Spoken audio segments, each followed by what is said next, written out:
pessoas, processos e tecnologia. Um não funciona sem a outra. A nossa cultura aqui é de um erro só.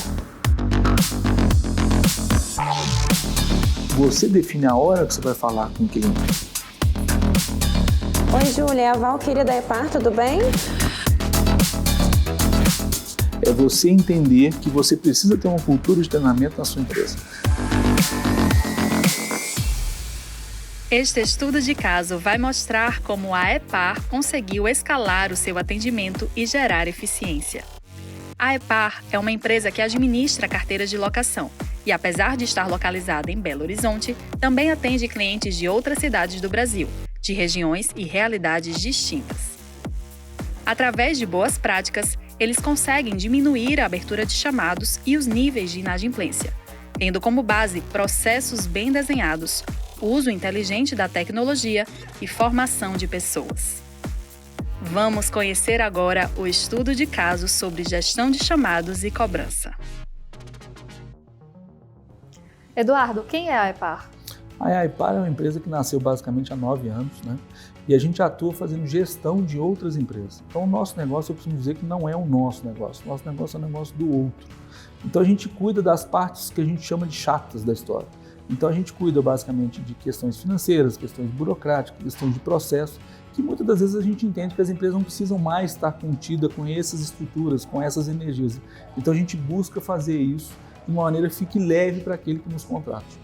Entendi. E no mercado imobiliário, hoje vocês atuam como? Então a gente atua fazendo a gestão de contratos locatícios. O que quer dizer isso? A imobiliária, no nosso entender, ela tem que focar na captação, na locação e na prospecção de novos imóveis, e não ficar cuidando da parte burocrática. O que isso demanda muito tempo, isso demanda muita energia e muito processo a ser feito. E muito possivelmente o gestor, seja ele o dono, seja a pessoa que está no secundário atuando na parte gerencial, ela gasta muita energia cuidando de pessoas, cuidando de processo e principalmente cuidando do inquilino. Então, na prática, a gente acaba assumindo essa responsabilidade, a gente não atua com o locador, e sim com o inquilino, porque é quem demanda ou quem tem tratativa sobre o imóvel. A relação com o locador, ela se dá através da imobiliária. Então, a gente sempre terceiriza as demandas com a imobiliária, ela terceirizar com o locador. Perfeito. E falando de gestão de chamados, vocês trabalham com ações preventivas para diminuir a abertura de chamados? Sim, a gente atua preventivamente porque você tem várias demandas que podem ser mitigadas em relação ao atendimento de chamadas. Vistorias, recomposição de imóveis, cobrança. Então, eu vou tentar exemplificar aqui ou sintetizar em 3 momentos para poder dar uma noção como é que é feito aqui na EPAR. Então, quando você tem vistorias, por exemplo, você não avalida a vistoria de entrada. Muitas vezes, quando a gente pega aqui a carteira para poder fazer a gestão, a gente audita a vistoria de entrada. Isso faz com que a gente possa, inclusive, induzir a imobiliária a pedir uma nova vistoria, porque ela não deixou a desejar, ou ela não está descrevendo aquilo que é necessário para uma vistoria de saída ser feita, um distrato ou uma recomposição de imóvel à altura. Quando você tem a recomposição do imóvel, que no caso aqui é instalações, obras, reformas, tudo isso é tratado de forma preventiva. Como? Entendendo se o imóvel está com algum problema, vistoria, mas também entendendo se o inquilino tem algum problema. Então, se ele tem um problema, pode ser que aquele problema não é do inquilino, o problema pode ser do imóvel. E a gente trata isso na causa, informando isso para a imobiliária, que por sua vez informa para o locador, e com isso a gente tem uma menor demanda do inquilino, porque ele pode estar demandando isso várias vezes. E na cobrança, a gente trabalha preventivamente, porque muitas das vezes você gera uma cobrança, aperta um botão no sistema, gerou a cobrança, faz a regra de cobrança, mas não gera evidência de que você de fato fez a cobrança, não é cobrança de pagamento, é que você enviou a cobrança ou que essa pessoa recebeu a sua cobrança. Isso faz com que você tenha chamados esses para uma segunda via de boleto, chamado esse para você não pagar uns juros. Então isso você tira do atendimento, você tira ações que você preserva, por exemplo, o tempo das pessoas, e o inquilino entende que você tem uma gestão mais eficiente, portanto ele não liga pedindo isso, uma vez que ele já validou que ele recebeu, por exemplo, o boleto no dia tal. Então ele não tem como reclamar que ele não recebeu o boleto, que ele vai querer aí um desconto para pagamento de juros e multa. Então acho que são exemplos bem sintéticos aí para a gente elucidar isso. Perfeito. E o quanto essas ações diminuíram a abertura de chamados? Tá. Então vamos pegar como características normais de uma imobiliária, porque normalmente essa imobiliária ela tem X chamados que ela atende. Se a gente for pegar o critério dos atendimentos atuais, das imobiliárias que a gente tem como referência, eu posso afirmar para você que a gente economizou em mais de 50% os atendimentos que são feitos aqui pela EPAR, por essa tratativa na base da causa e não na base do efeito. Maravilha. E qual a importância de ter um bom controle na gestão de chamados? Eu acho que a gestão de chamada ela é crucial na medida em que você consegue estratificar dela as causas. Volto de novo no tempo da causa. O que essa pessoa está ligando? O que essa pessoa quer de fato quando ela te liga? Né? E o que você está entregando para essa pessoa para ela entender que você entregou algo efetivo e não algo paliativo para essa pessoa. Então é importante a gente metrificar o chamado. No nosso caso aqui, a gente tem um SLA de resposta de até 4 minutos para uma resposta efetiva. Não é uma resposta conclusiva. O que é uma resposta efetiva? Eu entendi o seu chamado, sei o que você está me pedindo e estou trabalhando aqui para uma resposta em tempo X. Ou até determinada data, estou te dando essa resposta. Isso é um retorno efetivo.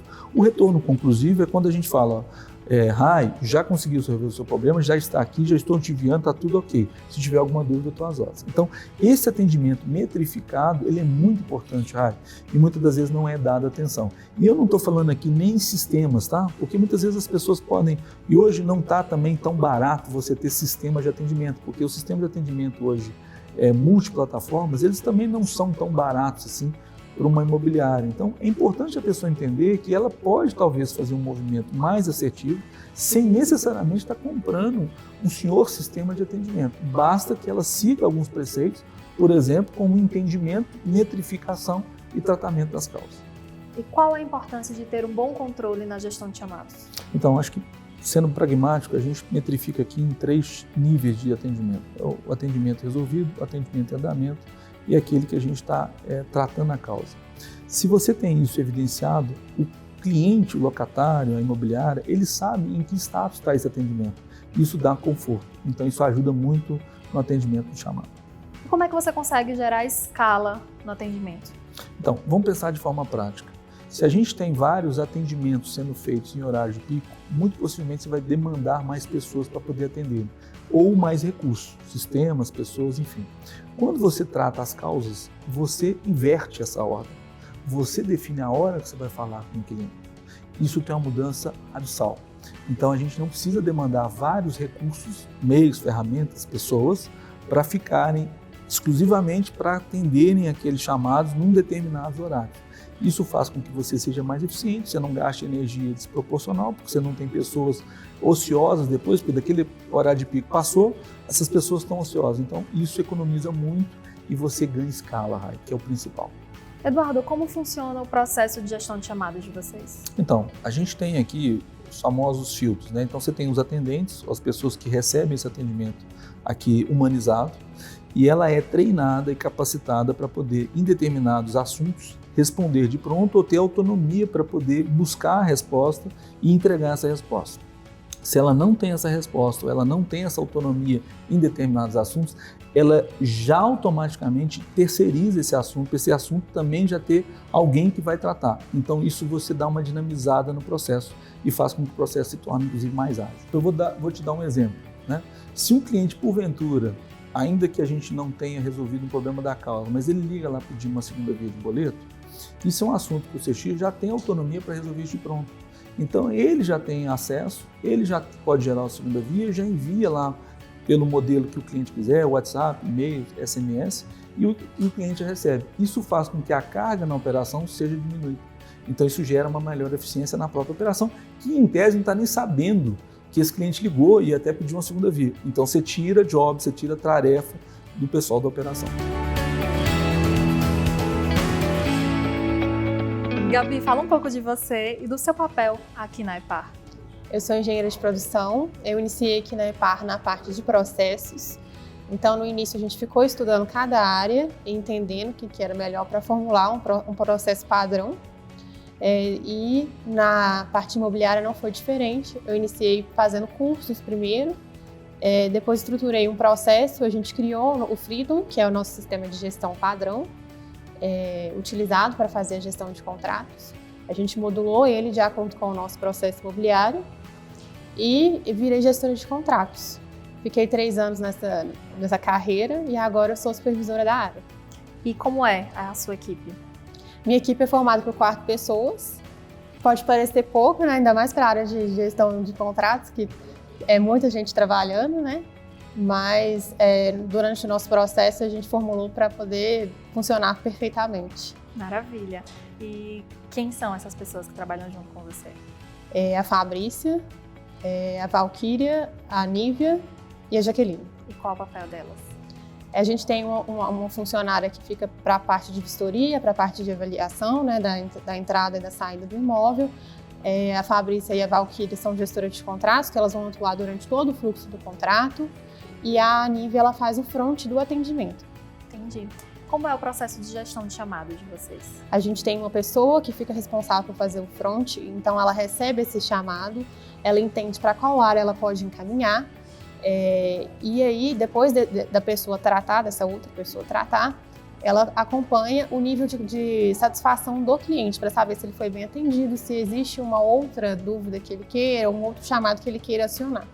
E ela sempre encaminha para uma outra pessoa que vai ficar responsável ou tem alguma situação que ela mesma Tem algumas resolve? situações, se for situações simples, de segunda via de boleto, por exemplo, alguma questão mais simples, ela consegue fazer a resolução. Perfeito. E cobrança? Como é o processo de vocês? A gente tem um dia padrão para envio de todos os boletos aqui na empresa, então a gente envia previamente, no todo dia 25, então a gente envia previamente todos os boletos em todos os nossos canais de atendimento, seja e-mail, WhatsApp, telefone. Depois disso, o cliente recebe também com 5 dias de antecedência do vencimento, no dia do vencimento, e logo após o primeiro dia já inicia o nosso processo de cobrança. Vai uma ligação amigável para o cliente, falando: olá, você recebeu o nosso boleto, ficou com alguma dúvida? Existe outra questão, a gente viu que esse boleto não foi pago, então a gente entende o que aconteceu com o cliente, a gente avisa o proprietário também, que aí a gente já evita do próprio proprietário entrar em contato com a gente e aquela frustração do valor não cair na conta. E esse processo funciona até os 10 dias do vencimento, né? Então ele fica no fluxo normal até os 10 dias. Após esse período, a gente já aciona o setor jurídico ou o setor da garantia do contrato, que seria sinistro, o fiador, e já vai para outro fluxo, que seria esse fluxo um pouco mais pesado, vamos falar assim, porque os 10 dias fica um tom mais amigável com o cliente, depois fica um pouco mais pesado. Entendi. Então, em que momento vocês sinalizam para o cliente que está pendente, né, que vai ser acionado a garantia ou juridicamente? Depois dos 10 dias. Após os 10 dias, Isso, se ele não der nenhuma posição de cobrança, a gente ficar cobrando sempre, ver que não está funcionando, após os 10 dias a gente já aciona a garantia e entra já com o setor jurídico da empresa para fazer a cobrança. Então, a gestora não atua mais, né? Já é o próprio advogado. Então, o tom da conversa, assim, vamos falar assim, ele já muda. Quais indicadores e métricas vocês utilizam para acompanhar a qualidade dos processos?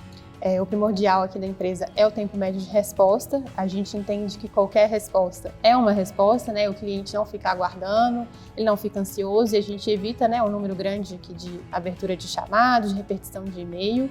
O segundo é a inadimplência, né, que a gente tem um percentual médio que a gente procura atingir mensalmente. E o nível de satisfação tanto do cliente quanto de cada chamado que ele abre, para entender, né, se realmente ele foi atendido, se todas as expectativas dele foram atendidas. Perfeito. E quais ações são tomadas quando essas métricas não são atingidas? Quando as métricas não são atingidas, né, a gente faz uma reunião, a gente procura entender qual foi o tipo de erro, o que pode ser melhorado ou modificado no processo, para a gente ter sucesso e não errar novamente. E vocês têm a cultura de treinamentos aqui na EPAR? A gente tem treinamento, né, quando o colaborador inicia, que é o treinamento operacional. Então, de acordo com a área, ele passa por um período certinho desse treinamento. De acordo com o processo muda, se altera, atualiza, a gente faz um treinamento também, seria sobre demanda, né? E como a gente valoriza muito o cliente e o colaborador, a gente busca, né, um treinamento de encantamento do cliente, treinamentos voltados para a área de atendimento para todos os colaboradores da empresa. E você percebe o efeito disso no dia a dia? Percebo, eu acho que fica mais leve o trabalho, o clima, não fica um atendimento robotizado, pesado. Então, a gente traz esses treinamentos aqui trimestralmente aqui na empresa. Como vocês atuam nos chamados mais comuns e nos mais atípicos? Se você puder exemplificar também. Tá. De novo, tudo é processo, né? Então, vamos lá, vamos pegar um exemplo aqui, Mobral, pequeno. Se você tem um problema no boleto e esse problema não é alguém que conseguiu resolver lá no atendimento primário, esse problema então vai para a operação, né? O meu fundo reserva não está aqui, ou não está o valor correto, ou não foi descontado, coisa do tipo, então isso é um problema que tem que ser auferido. Qual é o processo para poder checar o fundo reserva? Então, checou o fundo reserva? O fundo reserva está validado? Foi evidenciado? Se sim, evidencia para o cliente, porque uma vez que aquele número está certo, não tem problema em terceirizar. Se não, reforçar a verdade, falar com ele que houve um erro, emitir um novo boleto e terceirizar com ele o boleto correto. Esse, por exemplo, é um ponto que é recorrente e a gente trata isso como processo. Agora, vamos para um ponto que a gente precisa ter contingência. Amanhecemos o dia aqui, o banco, o sistema deu pau, tudo está dando errado, a gente não consegue ter acesso, os clientes não conseguem acessar o sistema, não conseguem emitir o boleto, não conseguem clicar para gerar o boleto para poder pagar a linha digitável, está dando tudo errado. Contingência. Contingência, o que é? Forma-se um comitê, emite-se um alerta para o cliente ou para todos os clientes. Olha, estamos com estabilidade X, sempre jogando com a verdade. Estamos buscando trabalhar essa informação e sempre quando a gente tiver o prazo de resposta, a gente terceiriza o prazo de resposta. Isso faz com que muitas das vezes, o cliente ligue aqui com toda a razão do mundo, discutindo talvez uma inconformidade que inclusive nós demos causa, mas saia daqui pedindo desculpa no atendimento. E isso é sinal de que a gente está sendo verdadeiro com a nossa relação e com o nosso propósito. Inclusive o nosso código de cultura é uma das vertentes que a gente prega, é que a gente tem tolerância zero à omissão e à mentira, porque isso faz com que você tenha uma relação com o cliente não verdadeira. Então por isso que a gente é muito focado nessa relação da verdade. Ainda que essa verdade seja, eu errei, ainda que essa verdade seja, o sistema não está funcionando, e evidenciar por que ele não está funcionando. E muitas vezes a gente peca por não estar colocando isso na mesa. E às vezes dá a volta, o cliente do lado de lá ele não é bobo, ele percebe. Quais as principais práticas de gestão da EPAR que melhoram a eficiência e produtividade de vocês? Eu acho que é uma questão muito objetiva. Cultura de treinamento, cultura de acreditar em pessoas. Eu já tomei muitas pernadas de gente, mas eu continuo acreditando em gente. Então, se você não tem a sua empresa num processo de aculturamento, e não é treinar uma pessoa, não é pagar para uma pessoa fazer um puta curso e depois trazer essa pessoa achando que ela vai resolver o problema da sua vida. É você entender que você precisa ter uma cultura de treinamento na sua empresa. Gastar horas, pagar horas de treinamento para os seus funcionários. Esse talvez é o diferencial. A gente tem 3 pilares aqui na empresa: pessoas, processos e tecnologia. Um não funciona sem a outra. O processo você conduz, você tem um processo. Tecnologia você compra na prateleira. E as pessoas? Então você também precisa trabalhar isso da forma como você trabalha um processo, da forma como você trabalha um sistema. Você não gasta energia para treinar um sistema? Você não gasta energia para poder fazer um processo? E por que você não gasta a mesma energia treinando pessoas e capacitando? Acho que esse que é o ponto. Como é possível que esse colaborador participe desses treinamentos e tenha tempo para não deixar nada pendente? Processo, simples. Pode parecer assim, muito sintético da minha parte, mas se você não tem processos que possam destinar para que esse funcionário tenha tempo para ele poder receber processo de cultura ou treinamento de cultura, esquece, você não vai ter uma equipe formada nunca. Enquanto você não entender que você precisa criar conceitos nos processos da empresa para você receber treinamento de uma forma objetiva, você não vai ganhar essa perfeição no fazer do funcionário. Porque a hora você não sabe que você está cobrando dele a execução, a hora você está cobrando dele treinamento. Você não pode cobrar as duas coisas. Então você precisa definir processo para que ele tenha tempo, inclusive no dia dele ou no mês dele, para ele receber isso em tempo e hora. E foco, principalmente foco. Ele não pode estar aqui recebendo treinamento e o telefone tocar e ele fala, só um minutinho que eu preciso atender o telefone, porque o pessoal está pedindo aqui a segunda via de boleto. Isso não pode acontecer. Você perde toda uma cadeia de entendimento e de aprendizado da pessoa. E isso se acontece, nós temos um problema aí de processo, é objetivo.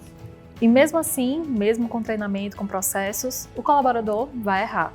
Perfeito. Como o erro é tratado aqui na EPAR? Ótima pergunta, Rai. Essa pergunta ela é muito importante, porque ela vai na seguinte direção.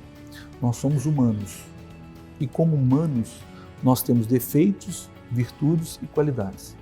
O nosso papel enquanto gestor é potencializar as nossas virtudes e não os nossos defeitos. Mas ainda assim, no dia a dia, nós vivenciamos não só o que a gente tem aqui, mas o que a gente carrega com a gente. Então a gente pode ter problema e às vezes pode ocasionar, em função de um problema, eu posso ocasionar um problema no outro. A nossa cultura aqui é de um erro só. Então, a pessoa erra, a gente paga pelo erro, mas a gente identifica por que errou. Por que esse erro foi ocasionado? De que maneira eu poderia ter mitigado esse erro antecipadamente? Por que eu entendi que você não estava em condições de, talvez, fazer uma emissão de nota ou fazer uma emissão de boleto e eu deixei você fazer? Então, esse é um trabalho que às vezes é difícil, porque você precisa também investigar, mas essa talvez seja o grande diferencial para você tratar na empresa aquilo que você precisa. De novo, volto no não. O erro, ele é um ótimo professor, desde que você saiba tratá-lo da maneira como ele deve ser. Porque se você pega um erro e precifica o erro como alguém, como está fazendo com mau gosto, com chibatada, você vai prejudicar, porque o funcionário ele vai ter medo de errar. Então você não pode deixar o funcionário ter medo de errar. Eu falo muito aqui, inclusive nas entrevistas de emprego, que eu quero pessoas que peguem pelo excesso e não pela omissão. Agora, a omissão, se ela acontece, se ela fala não sei fazer e portanto fiz errado, você tem um problema. Agora, se a pessoa tentou fazer e mesmo assim errou, poxa, ela foi numa direção positiva, mas precisando entender por que aconteceu. Faltou treinamento, não estava num dia bom, o que aconteceu, era um problema de sistema, o que ocasionou aquele erro? E o erro é ótimo. Eu adoro quando você tem um problema, eu adoro quando o cliente fala que a coisa não rodou da forma como ele estava esperando, porque é uma maneira que a gente tem de ir lá na causa e corrigir e melhorar a cada dia. Então, essa pergunta ela é crucial. Trabalhar com o erro, fortalecer o erro. O erro não pode ser colocado para debaixo do tapete. E às vezes a gente fica, por uma questão ou outra, colocando o erro como se errar fosse o pior dos cenários. E muitas vezes eles trazem bastante ensinamentos para a operação, para o processo, inclusive para a gente humano. O estudo de caso da EPAR é inspirador. Para mim, ele faz todo sentido. Na prática, eles conseguem colocar para rodar aquilo que eu entendo como o mais adequado para a gestão de chamados. Eles têm uma pessoa que recebe todos os chamados e filtra, resolvendo já aquilo que é de baixa complexidade e aquilo que é de alta complexidade acaba encaminhado para uma pessoa específica, né, do time responsável de apoio. Em todos os casos, essa pessoa acompanha o processo, né, até a resolução para ver se de fato aquilo está tendo atendimento e lá no final faz a avaliação do atendimento junto com o cliente. Ou seja, a EPAR consegue ter a clareza, né, do nível de entusiasmo do cliente com a solução encontrada. No processo de cobrança, a EPAR trabalha com um dia padrão de emissão e envio dos boletos. Isso facilita demais a vida do financeiro.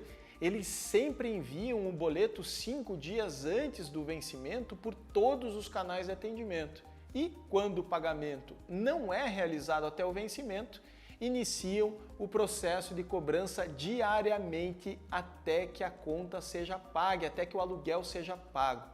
Após 10 dias de atraso, acionam o setor jurídico ou garantia. O que a gente vê nesse processo? Regras estabelecidas. Isso pode parecer básico, mas muitas vezes os clientes inadimplentes ficam soltos dentro da imobiliária sem um cerco estruturado em torno deles.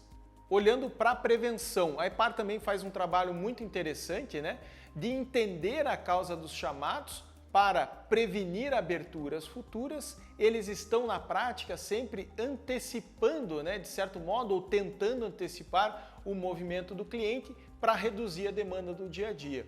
nós precisamos sim olhar criticamente para os números que temos diante de nós. Precisamos buscar criativamente formas de reduzir. E no caso da EPAR, eles conseguiram isso, né? Reduziram em mais de 50% a abertura de chamados, o que gera escala no atendimento. Para mim, isso ganha o jogo, isso muda o jogo que nós estamos jogando no administrativo da locação.